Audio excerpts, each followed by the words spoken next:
A man who deputies say was threatening to kill his family is in the Nassau County Jail tonight. He was shot during a standoff with deputies yesterday. This all happened inside the Timber Creek Plantation subdivision in Yulee. Deputies shot 41-year-old Nolly Dean during a SWAT standoff that lasted several hours at his home. The sheriff's office says Dean threatened to kill his mother and his son and that he wanted law enforcement to kill him. News for Jax reporter Eric Avanier is live inside that neighborhood where, Eric, I understand neighbors really didn't want to talk about this incident when you tried to today. That is correct. You have to understand, I have been up and down this entire section of this subdivision and just trying to get neighbors to see if they would comment on camera about what happened, or at least allow, or at least grant me a audio-only interview, but no one was willing to go on the record for fear that their statements would cause harm to this community.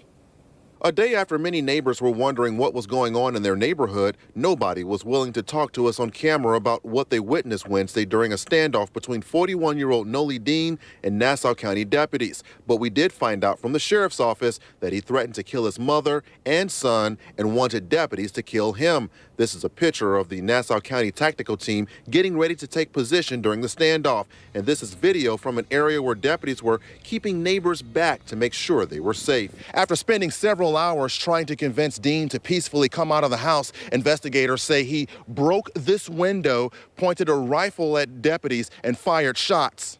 A sheriff's office vehicle was hit. Deputies returned fire and struck Dean. It's unclear how many times he was hit. This is a shell casing presumed to have been fired by one of the deputies.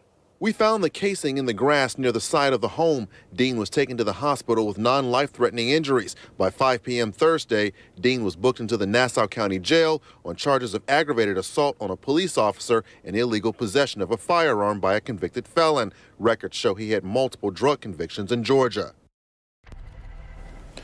Now, because this was a deputy-involved shooting, the Florida Department of Law Enforcement has been called in to investigate the shooting aspect of this entire case. Reporting live in Nassau County, Eric Avanier, Channel 4, the local station.